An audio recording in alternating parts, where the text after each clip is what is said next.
Shalom pendengar yang dikasihi dan mengasihi Tuhan Yesus Kristus. Berjumpa lagi dengan saya Cynthia dalam waktu teduh. Marilah kita menyiapkan hati kita untuk mendengarkan firman Tuhan. Kiranya hikmat dari Allah Bapa yang memampukan kita untuk mengerti firman dan melakukannya dalam kehidupan sehari-hari kita. Renungan harian hari ini berjudul Naluri Kawanan Domba.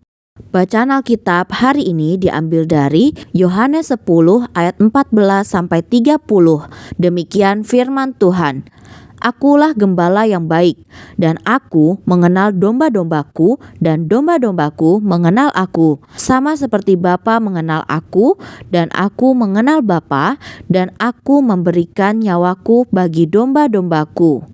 Ada lagi padaku domba-domba lain yang bukan dari kandang ini.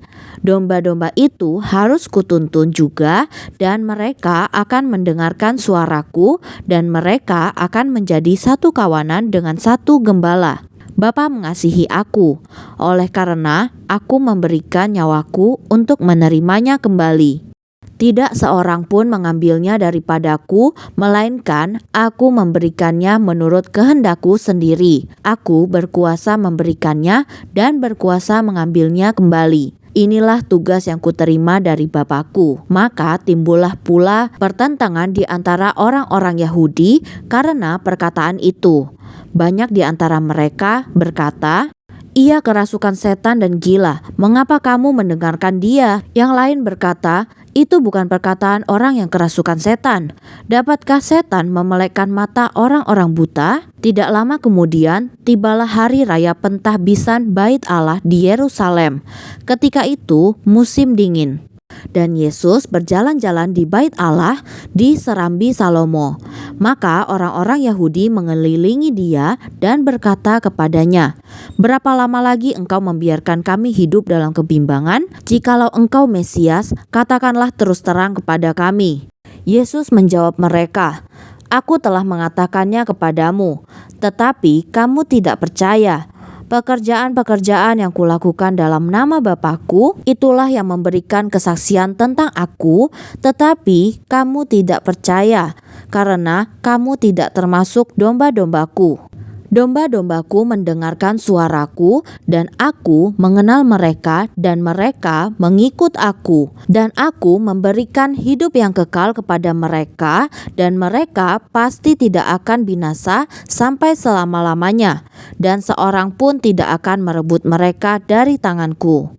Bapakku yang memberikan mereka kepadaku lebih besar daripada siapapun, dan seorang pun tidak dapat merebut mereka dari tangan Bapa. Aku dan Bapa adalah satu."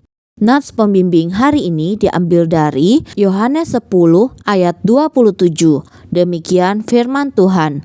"Domba-dombaku mendengarkan suaraku, dan aku mengenal mereka, dan mereka mengikut aku."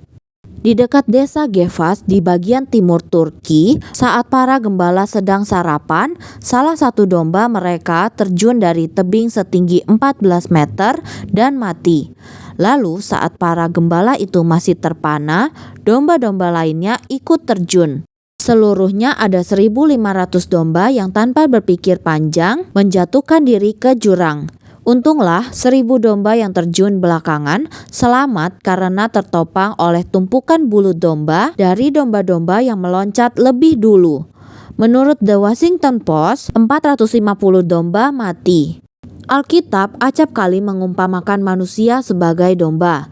Mazmur 100 ayat 3, Yesaya 53 ayat 6, Matius 9 ayat 36. Perhatian kita mudah teralih dan kita rawan terhadap pengaruh kelompok, sehingga kita lebih memilih mengikuti orang banyak daripada hikmat Sang Gembala. Saya gembira karena Alkitab juga menggambarkan domba secara positif. Yesus berkata, "Akulah gembala yang baik. Domba-dombaku mendengarkan suaraku, dan aku mengenal mereka, dan mereka mengikut aku." Yohanes 10 ayat 14 dan 27. Maka pertanyaan besar bagi kita adalah, siapakah yang kita ikuti? Orang lain, gembala-gembala yang egois, ataukah suara dan petunjuk gembala yang baik? Tantangan kita adalah menghindari kesalahan domba yang secara membabi buta mengikuti domba yang lain ke arah tebing. Kita harus bertanya kepada diri sendiri setiap hari, apakah saya mendengarkan suara gembala yang baik? Apakah saya mengikuti Dia? Penebus, bagai gembala, Engkau memimpin kami. Dalam asuhan-Mu, kami dijaga. Di padang rumput, Engkau mengenyangkan kami. Kawanan domba yang Kau pelihara. Ikutilah Kristus, jangan orang banyak. Demikianlah renungan harian hari ini. Sampai jumpa lagi pada kesempatan berikutnya. Tuhan Yesus memberkati kita semua.